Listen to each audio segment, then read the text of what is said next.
Diabetes is a condition where your body isn't producing enough insulin or isn't using that insulin effectively enough.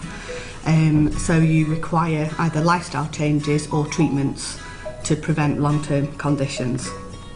So once you've been diagnosed with diabetes, you'll have either type 1 or type 2 diabetes. No matter what type you have, the risk of long-term complications is the same. High levels of glucose in your blood affect all your blood vessels, and all your blood vessels link to all your organs, so diabetes can affect any area of the body. We know that if we keep your diabetes well under control, we can minimise these risks of complications. We know that you only spend a very short period of time with a healthcare professional, and the rest of the time you're on your own. So what we do is structured education for both type 1 and type 2 diabetes. Type 1 diabetes, the structured education is done by us as specialist nurses, and we locally have a course called Choices, which is looking at carbohydrate counting.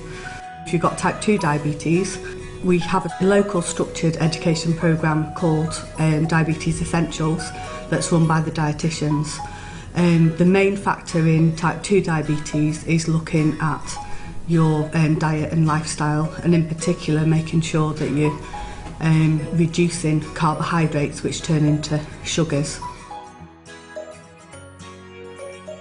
Because of the risk of long-term complications, we get anybody with diabetes to have an annual diabetic review at the GP practice. So even if you're under secondary care or other specialist nurses, you still need to see your GP or practice nurse for a diabetes annual review. So very similar to your car MOT, it gives you the indicators as to whether your diabetes is under good control and what you can do to minimise your risks in the future. To reduce the risk of long-term complications, it's really important to keep your blood glucose levels under control. With lifestyle changes and support from your practice nurse, if you've got type 2 diabetes, it is a progressive disease. It is going to get worse over time, unfortunately. So the likelihood is that you will need treatment adding in at some point if you have type 2 diabetes.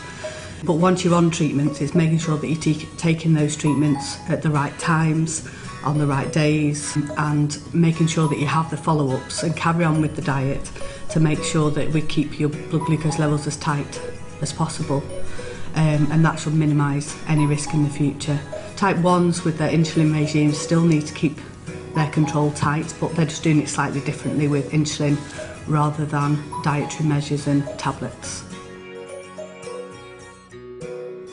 If you're needing more information on diabetes in general, Diabetes UK has a very good website that's research based and has a lot of useful, patient-friendly information.